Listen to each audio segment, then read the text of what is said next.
Ya, hidup ini sebenarnya kalau diringkas kuncinya cuma dua, sabar dan syukur. Kalau kita sedang mengalami hal yang tidak enak, ayo sabar. Sedang mengalami hal enak, ayo bersyukur. Ini bisa mengendalikan kita dari putus asa dan dari lupa diri.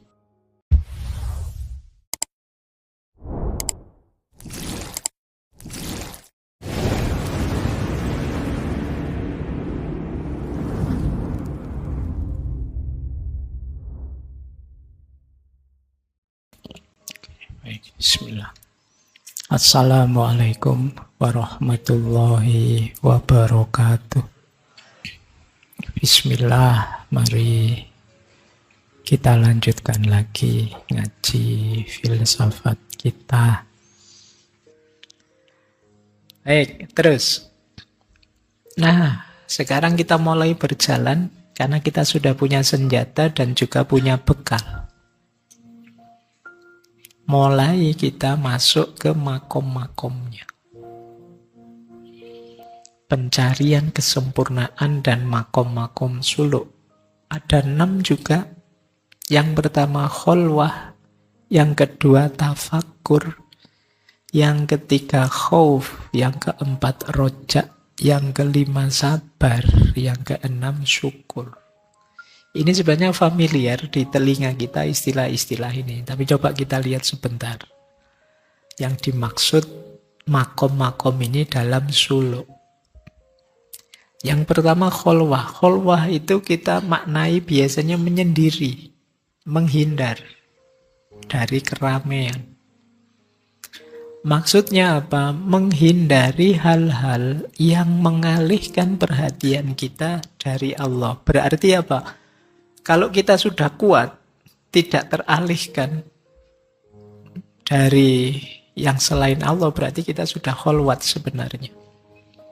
Tapi kalau memang kita tidak mampu, ya kita kholwat beneran. Kita menjauh dulu. Ini pertanyaan sering sekali ditanyakan ke saya. Misalnya begini, Pak, kalau circle saya toksik gimana, Pak? Teman saya ngaco terus, Pak. Saya pengen tobat segera itu, Pak. Tapi tidak bisa ya, Pak.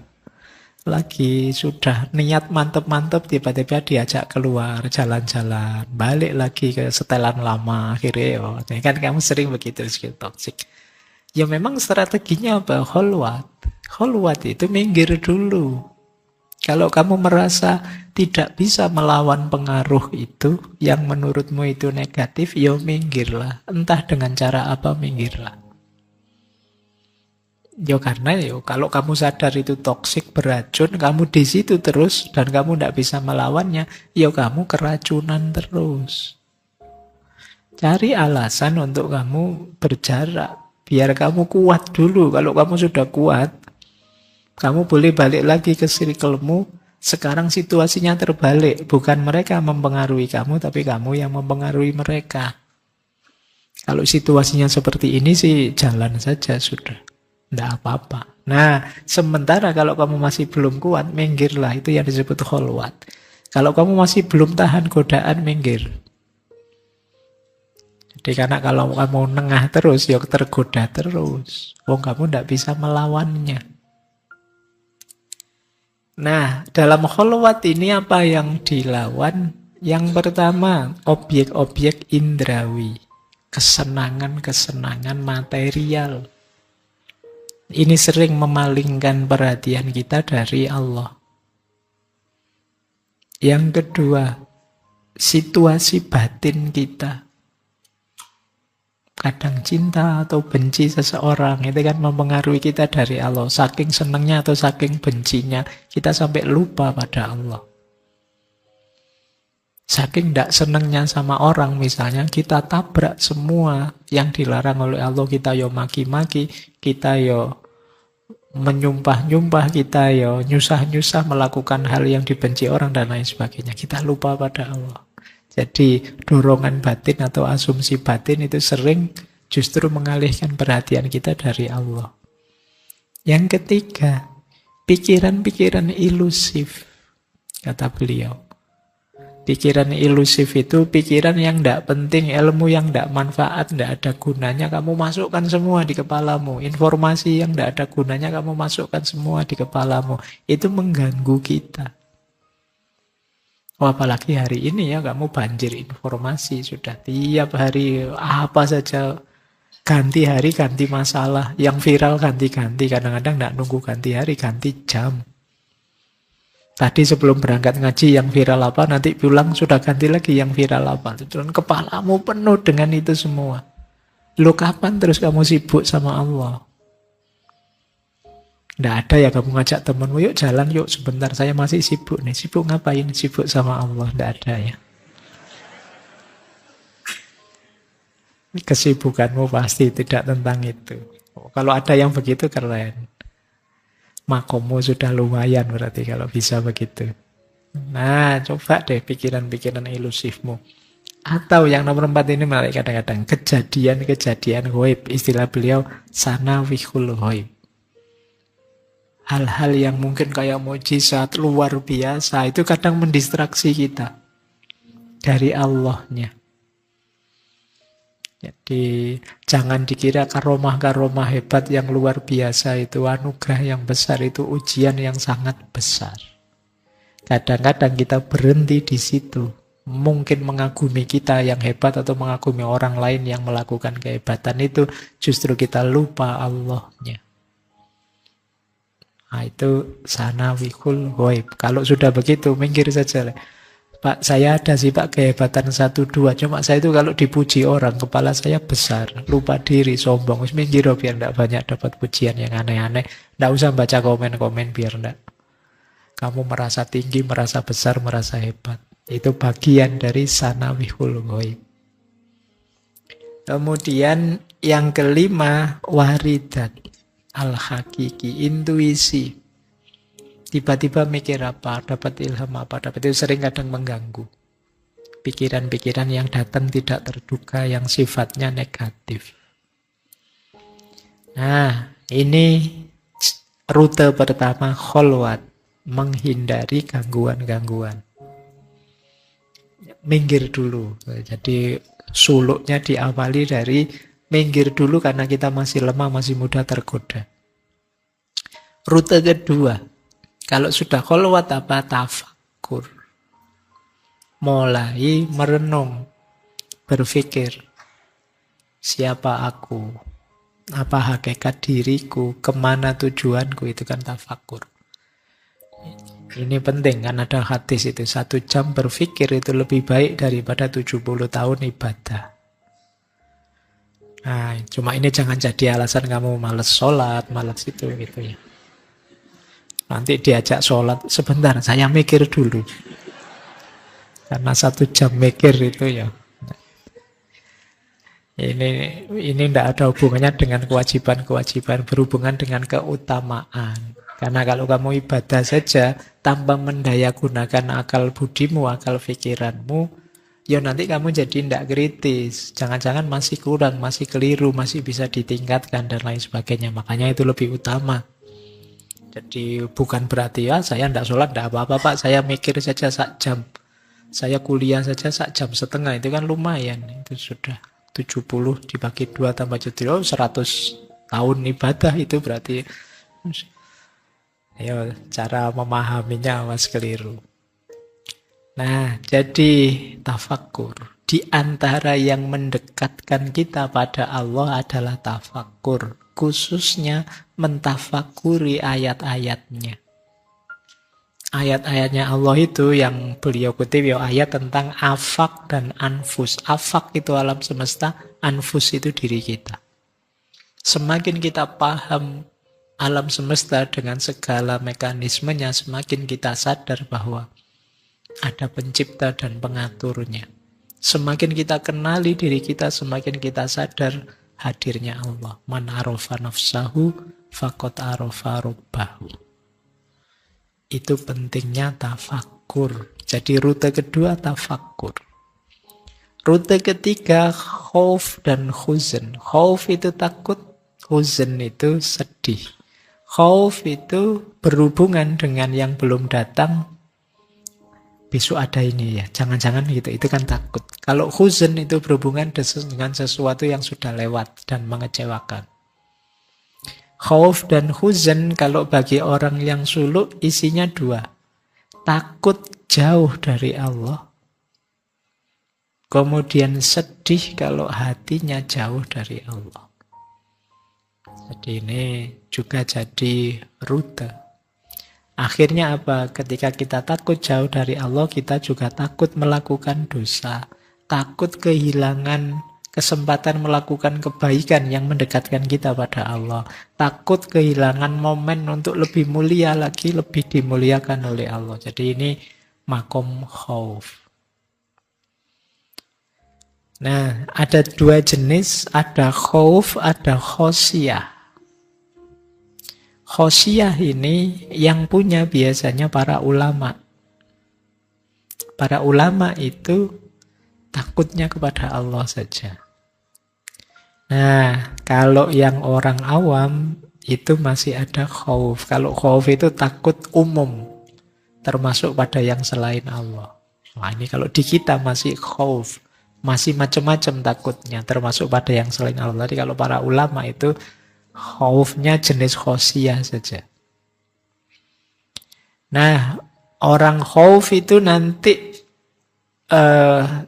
ketakutan itu berakhir kalau dia masuk ke makom yang lebih tinggi, yaitu makom ridho. Nanti ada makomnya. Kalau orang sudah ridho itu sudah tidak mikir lagi. Besok bagaimana, sekarang aku bagaimana. Pokoknya aku ridho saja apapun ketetapannya Allah padaku. Jadi masih tentang Allah. Kemudian rojak. Rojak itu harapan. Jadi kalau kita ingin lebih dekat lagi dengan Allah, ya kita tetap harus punya harapan besar. Optimis bahwa Allah mengampuniku. Optimis rahmatnya Allah turun padaku. Ini rojak namanya. Kalau kita sudah rojak, itu biasanya optimisme muncul, kita tambah semangat untuk mendekat pada Allah. Cuma ini imbangannya khauf tadi itu rojak.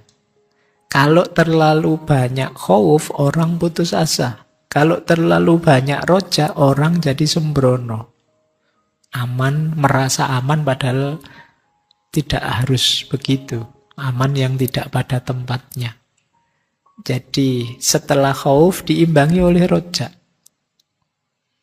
Jadi setelah ada ketakutan, jangan dipolkan ketakutan, itu ada harapan. Oh Allah, insya Allah masih mengampuni kita kok. Rahmatnya masih turun pada kita kok.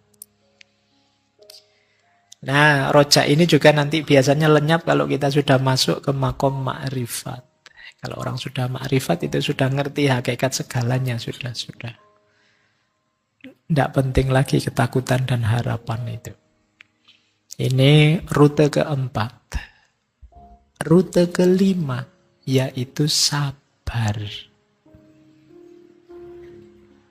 Sabar itu bisa mencegah diri, melindungi diri untuk menjaga situasi seperti yang saat ini terjadi. Itu sabar. Jadi, ketika terjadi sesuatu yang tidak diinginkan, batin kita masih terkendali, lidah kita masih terkendali, tubuh perbuatan kita masih terkendali. Ini orang sabar. Sabar ada 3 jenis. Sabarnya orang awam, sabarnya ahli zuhud dan ahli ibadah, dan sabarnya ahli makrifat. Sabarnya orang awam itu dia sabar dan istiqomah dalam kebaikan. Sabar kalau dapat musibah dan ketika melakukan kebaikan istiqomah. Ini awam.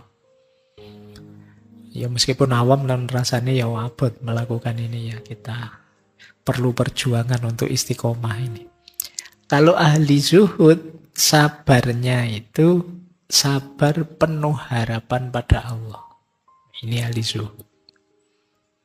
Jadi Allah akan memberikan yang terbaik padaku. Jadi hidup dengan kesadaran ini. Ini orang ahli zuhud. Apapun yang terjadi. Kalau ahli makrifat, kaum urafa itu sabar menghadapi apapun. Manis atau pahitnya hidup ya dia sabar karena fokusnya hanya pada Allah saja. Dulu kita bahas satu sesi ya tentang sabar ini. Meskipun rekamannya membuat tidak sabar. Suaranya agak putus-putus ya. Makanya memang temanya sabar kan. Jadi kalau ada yang komen jelek di YouTube, sabar. Itu memang. Jadi bukan isinya yang jadi latihan sabar ya memang videonya. Baik, ini sabar. Kemudian rute ke-6 itu syukur. Sering saya bilang ya, hidup ini sebenarnya kalau diringkes kuncinya cuma 2, sabar dan syukur. Kalau kita sedang mengalami hal yang tidak enak, ayo sabar. Sedang mengalami hal enak, ayo bersyukur. Ini bisa mengendalikan kita dari putus asa dan dari lupa diri. Syukur itu menerima dengan baik apa yang diberikan orang yang dermawan atau mun'im atas kemurahan hatinya atau ni'amnya. Karena semua karunia berasal dari Allah, maka kebaikan tertinggi adalah bersyukur kepada Allah. Unsurnya syukur 3. Yang pertama tahu murah hatinya orang yang memberi. Yang kedua senang dengan pemberian itu. Dan yang ketiga melakukan apapun yang mungkin untuk menyenangkan yang memberi. Kalau kalian orang yang berterima kasih misalnya kan kalian tahu betapa orang yang memberi kamu itu murah hati. Yang pertama. Yang kedua, dan kalian senang dengan pemberian itu. Dan yang ketiga, kalian ingin melakukan apapun yang membuat yang memberi saya itu senang. Maka kalau dalam ayat tertentu disebut lawannya syukur itu kufur. Jadi orang kufur itu orang yang tidak mengakui nikmatnya Allah. Makanya la in syakartum wala azidannakum wala in kafartum inna adzabi lasyadid. Jadi lawannya syukur itu kufur. Jadi orang kafir itu sebenarnya orang yang tidak bersyukur. Makanya istilahnya kafir, ada yang bilang itu makna harafiahnya kafaro itu sebenarnya menutupi. Ya basa Jawa ini tidak ngetok-ngetok, tidak memperlihatkan betapa nikmatnya Allah itu luar biasa. Tapi dia ingkari, namanya kufur, ditutupi. Makanya kalau terus mungkin istilah kufur, kafaro itu kan terus diserap dalam bahasa Inggris jadi cover. Cover itu kan tutup. Bed cover itu kan tutupnya kasurmu, dipanmu. Jadi itu kan istilahnya sama. Jadi kufur, kafir, kufur. Jadi kalau kalian tidurnya di atas bed cover, itu tidur di atas kekafiran. Itu di atas tutup namanya. Oke, ya maksudnya tidak memperlihatkan. Jadi kebenaran kamu tutupi, nikmatnya Allah kamu tutupi, itu orang kafir. Baik, nah syukur ini akan berhenti kalau kita masuk ke level taslim. Nanti ada makom taslim di belakang. Di makom taslim itu apapun yang diberikan oleh Allah semuanya, apakah nikmat ataukah kemalangan bagi kamu sama saja. Yang penting Allah masih ridho padamu. Ini level taslim sudah. Baik, rute 6 sudah. Sekarang kita lanjutkan. Masih ada 6 lagi makom sebelum hakikat. Nanti hakikatnya ada lagi. Sebelum hakikat ada 6. Yang pertama irodah, yang kedua syauk, yang ketiga mahabbah, yang keempat makrifat, yang kelima yakin, yang keenam sukun. Yang pertama irodah. Irodah itu artinya keinginan. Menginginkan. Tentu saja seorang salik yang diinginkan Allah saja. Kalau kalian sudah di makom irodah, kamu tidak ingin apa-apa lagi dalam hidup ini, hanya Allah saja yang kamu inginkan. Jadi Irodah ini kalau ditunda, keinginanmu belum terpenuhi, akan lahir makom selanjutnya namanya syauk. Kalau terwujud, akan muncul makom lebih tinggi lagi namanya mahabbah.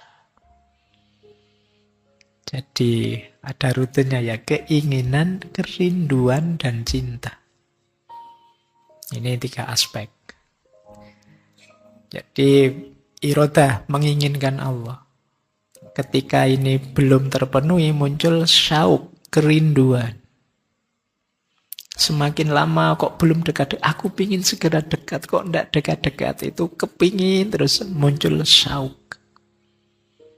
Kerinduan yang dalam untuk segera bertemu Allah, segera dekat dengan Allah. Ini makom yang lebih tinggi. Kok terus sukses, bisa dekat terus bersama-sama dengan Allah, maka lanjut ke makom selanjutnya, namanya mahabbah. Ini sudah kita sering menjelaskan ya, makom mahabbah ini di Robiah Al-Adawiyah dan lain-lain. Ceritanya banyak. Jadi mahabbah ini satu perasaan yang dalam, karena bertemu dengan kesempurnaan atau yang dianggap sempurna. Bertemu dan dekat dengan Tuhan. Coba kita lihat beberapa pandangan beliau tentang cinta sebentar. Yang pertama, cinta itu ada 2 jenis. Ada yang fitri, ada yang kasbi. Fitri itu muncul secara naluriah, kalau kasbi itu diupayakan. Kalian jatuh cinta pada pandangan pertama fitri, natural.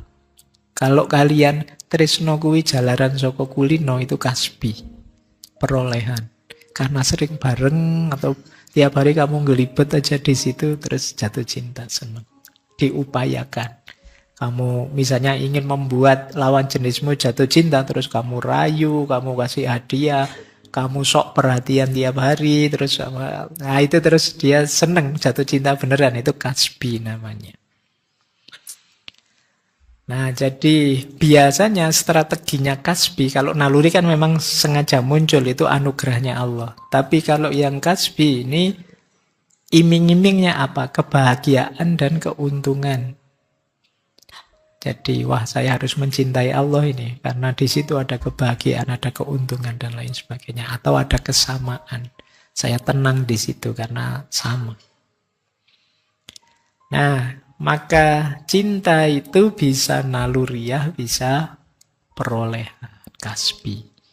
Sumbernya 2, makrifat dan karunia. Makrifat itu pengetahuan kita tentang Allah, terus membuat kita jatuh cinta. Ya seperti kalau dulu di Imam Ghazali ya, kita cinta dengan yang indah-indah, bukankah Allah itu yang maha indah? Kita cinta dengan yang kuat-kuat, bukankah yang maha kuat itu Allah? Itu pengetahuan kita membawa kita pada mahabbah. Ada juga karunia. Kalau karunia ini kita sering bilang cinta itu anugerah dari Allah. Allah lah yang menganugerahkan mahabbah itu dalam diri kita.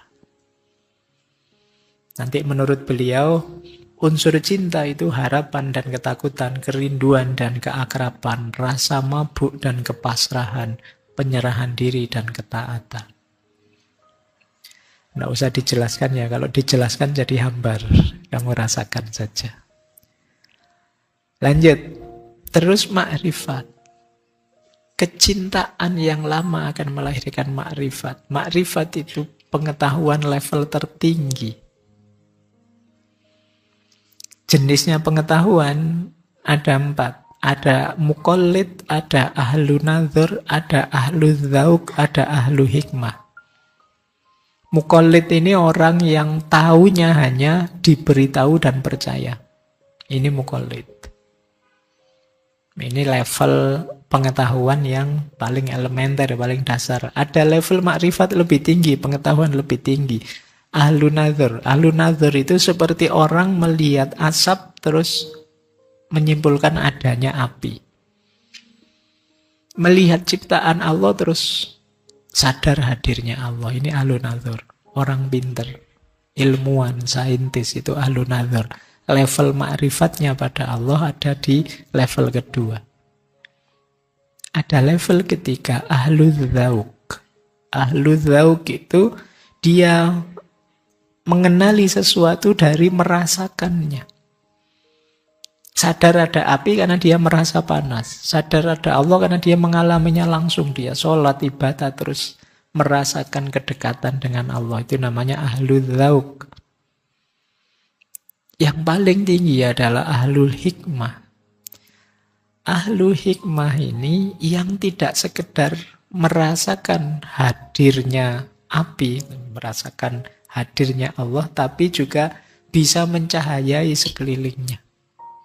Ini ahlu hikmah. Dia bisa memahami sekelilingnya dengan api tadi.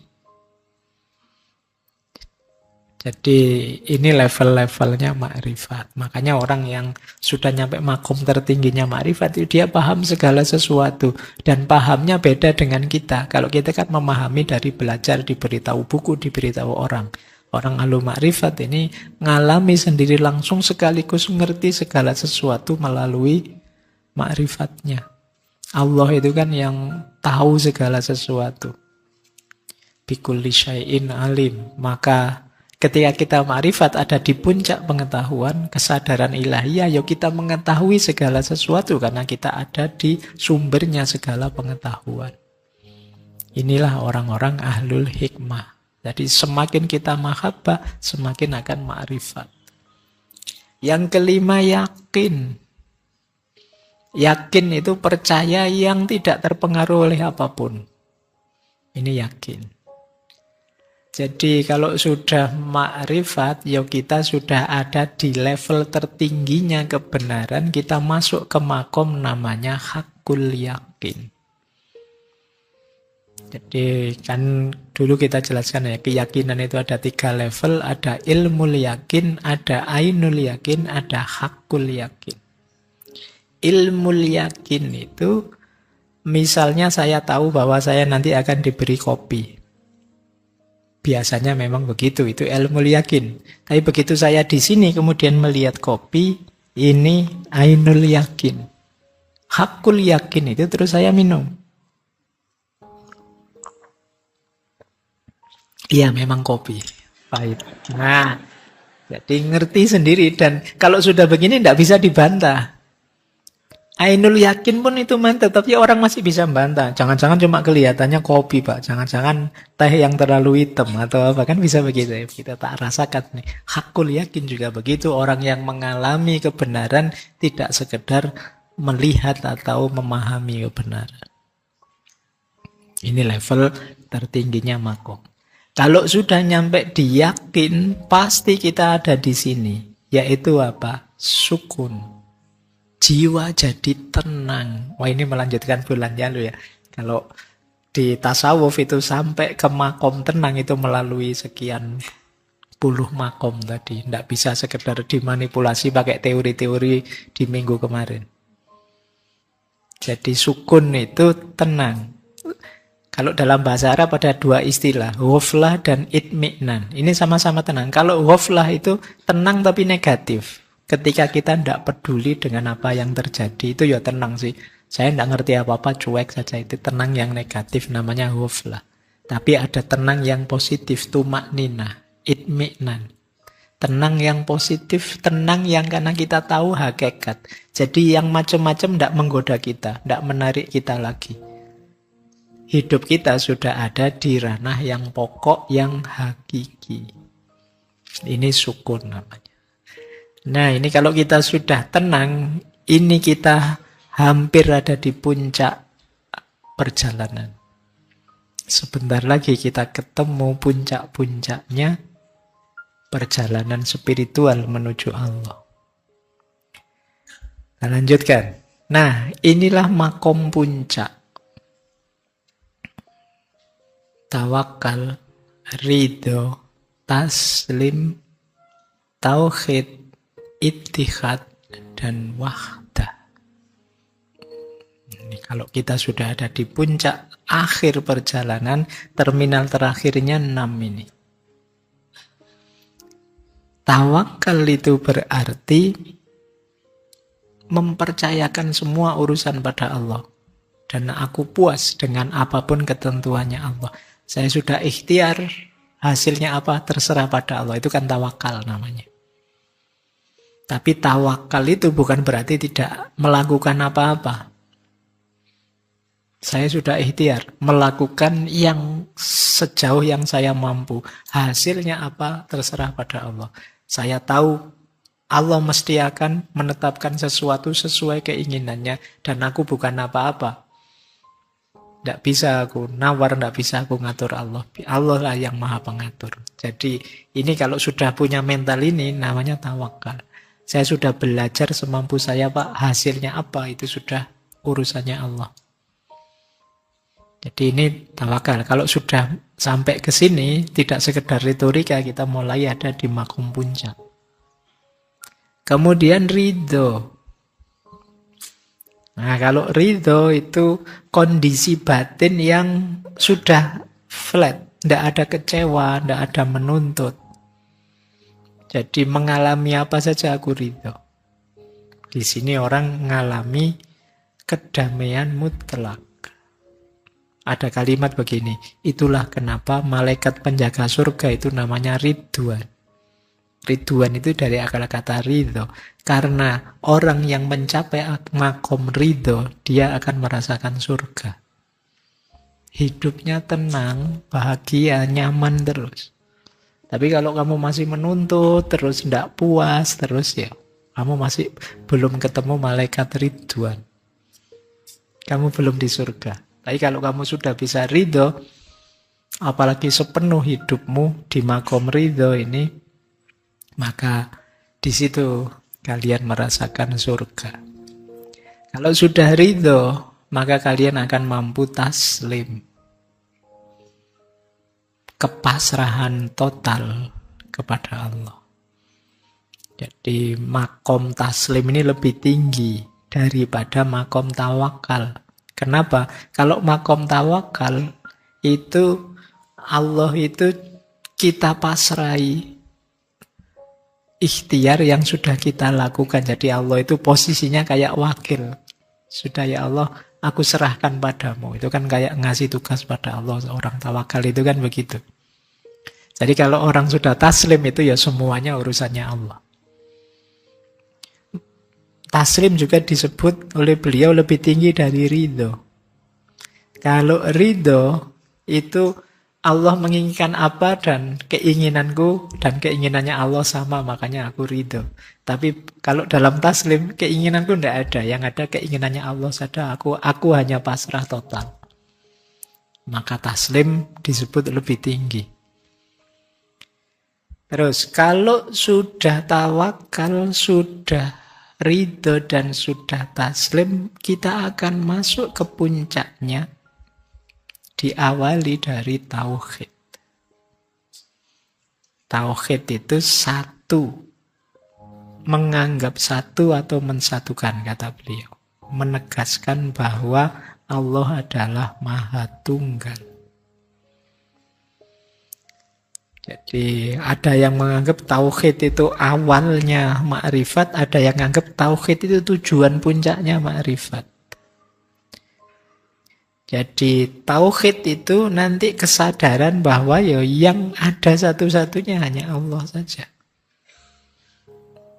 Yang paling penting itu Allah. Tauhid itu menomorsatukan Allah dalam hidup dan Allah lah satu-satunya dalam hidup. Itu tauhid. Selain Allah tidak penting semua. Itu orang sudah level tauhid. Lebih tinggi dari tauhid apa? Ittihad. Kalau tauhid tidak menyembah apapun selain Allah, Allah lah yang nomor satu dan disatukan. Tapi kalau ittihad tidak menyembah apapun yang lain bersama Allah. Itu namanya ittihad. Kalau tauhid itu penegasan Allah satu-satunya Tuhanku. Kalau ittihad itu kesadaran bahwa hidupku ini satu-satunya aku persembahkan kepada Allah. Jadi itu bedanya tauhid dengan ittihad. Ketika orang sudah ittihad dalam tanda petik ya, bertemu dengan Allah, ya tentu saja Allah yang tanpa batas dengan aku yang serba terbatas, Allah yang maha wujud, aku yang hanya dapat pinjaman wujud. Tentu saja aku tidak ada. Kan biasanya diibaratkan setetes air yang masuk di lautan. Dalam itihad, ya setetes airnya hilang, yang ada lautannya. Inilah nanti beliau bilang, jadi kalau ada sufi bilang, ana al-haq, atau subhani seperti di Abu Yazid, maha suci aku, itu bukan berarti menuhankan dirinya, nganggap dirinya Tuhan. Tapi mereka sedang menyatakan bahwa keakuanku sudah tidak ada. Yang ada tinggal Allah saja. Jadi aku ini sudah tidak penting lagi, aku sudah lenyap sama sekali. Jadi bukan manusianya yang jadi Tuhan. Tapi segalanya sudah tidak ada, satu-satunya tinggal Tuhan saja. Makanya ketika ditanya ya terus jadi anal haq atau maha suci aku. Ini makom puncak salah satunya. Cuma ini kesadaran, bukan teori. Jadi kalau kalian tiba-tiba kemana-mana mau bilang anak al-haq, belum makom tetap. Tidak level kalian di situ. Karena ini tadi melalui perjalanan yang sangat panjang untuk sampai di ittihad ini. Nah kalau sudah di ittihad, ada lagi yang keenam. Ini puncaknya puncak, namanya wahdah. Wahdah disebut lebih tinggi dari ittihad. Kenapa? Karena dalam ittihad itu ada aku dan dia dan Allah yang kemudian aku masuk ke ranah ilahiyah. Kalau dalam wahdah, akunya sama sekali sudah tidak ada. Jadi kalau ittihad itu masih rasanya dari dua menjadi satu, itu kan ittihad. Tapi kalau wahdah itu ya tinggal satu-satunya sudah. Memang ini kelanjutannya ittihad, jadinya apa? Wahdah. Makanya dia disebut lebih tinggi. Sama sekali aku tidak ada. Jadi kedirianku lenyap. Itulah nanti, ini kan yang nomor 6, ini yang paling puncak. Yang nomor 6 itulah nanti masuk ke babak finalnya suluk. Pada akhirnya suluk itu ya fana. Nah itu tidak ada lagi salik atau suluk, jalan atau tujuan, pencarian atau pencari, juga yang dicari. Segala sesuatu akan musnah, hanya tinggal Allah saja. Kullu syai'in halikun illa wajhah. Jadi puncaknya justru di sini, dan ketika nyampe sini ya hanya yang ngalami yang tahu keindahan dan kenikmatannya. Yang belum sampai sini tidak bisa bilang apa-apa. Yo kalian tidak usah komentar karena belum di makomnya. Yang saya sampaikan malam hari ini yang tidak terlalu penting kalian pahami sampai dalam, ini harus kalian jalani. Jadi karena ini rute perjalanan yang kita sebut ilaihi roji'un. Kalian kan bertanya, kalau sudah sampai pada Allah terus apa yang terjadi? Kan kembali kepada Allah. Nah, kalau sudah ketemu pada Allah, ya puncaknya kebersamaan dengan Allah itu fana. Setelah ittihad, wahdah, terus fana. Baik, Pak. Berarti saya hilang dong, Pak. Saya tidak ada. Ya, kamu akan berat karena kamu belum makomnya. Kamu belum sampai ke sana. Makanya ini perjalanan spiritual. Prosesnya sangat panjang. Mungkin jangan dibayangkan seperti film yang happy ending terus kamu dapat kekayaan banyak, dapat istri cantik, kan bayanganmu itu puncaknya, itu kan senengnya di situ, Pak. Enggak. Ada kebahagiaan yang lebih puncak dari itu. Tapi ini dijelaskan susah, memang harus dijalani. Baik, makanya tadi saya bilang ini jadi rujukan ya, referensi. Tentu saja akan panjang prosesnya, mungkin teman-teman perlu guru, perlu wadah tertentu untuk melakukannya. Tapi malam hari ini kita tahu rutenya. Paling tidak ayo pelan-pelan dari bawah semampu yang kita bisa. Ada banyak keutamaan malam hari ini yang bisa kita ambil. Makanya judul kitabnya adalah Al-Awsaf Al-Ashraf. Sifat-sifat yang mulia. Kita mengambil yang manapun itu buahnya kemuliaan. Pak, saya masih belajar hanya untuk sabar saja, Pak. Itu juga kemuliaan. Teman-teman ngambil syukurnya saja itu juga kemuliaan hidup. Ya siapa tahu sedikit-sedikit yang kita lakukan membuahkan ridhonya Allah. Sehingga kita nanti banyak dibantu oleh Allah juga untuk segera sampai padanya. Baik, itu dari Khoja Nasiruddin At-Tusi. Minggu depan kita belajar dari tokoh yang lain di tema yang sama. Tips-tips untuk melakukan perjalanan lebih dekat pada Allah dari Imam Haris Al-Muhasibi kalau saya tidak salah. Kemudian kita belajar dari Syekh Ibnu Qayyim Al-Jauzi, Madarijus Salikin. Kitabnya jauh lebih tebal dibandingkan kitab malam hari ini. Jadi mungkin nanti kita nyuplik-nyuplik saja. Untuk trailer saja, detailnya teman-teman baca sendiri. Dan yang terakhir kita akan belajar dari burung-burung dari gurunya Syekh Nasiruddin, yaitu Syekh Fariduddin Attor, yang beliau nulis novel semacam fabel perumpamaan perjalanan menuju Tuhan di Mantikut Toir. Terjemahannya ada itu, musyawarah burung-burung. Baik, saya kira itu ya untuk malam hari ini. Semoga sedikit-sedikit ada manfaatnya. Kurang lebihnya mohon maaf. Saya akhiri sekian. Wallahul muwaffiq. Wallahu a'lamu bissawab. Wassalamualaikum warahmatullahi wabarakatuh.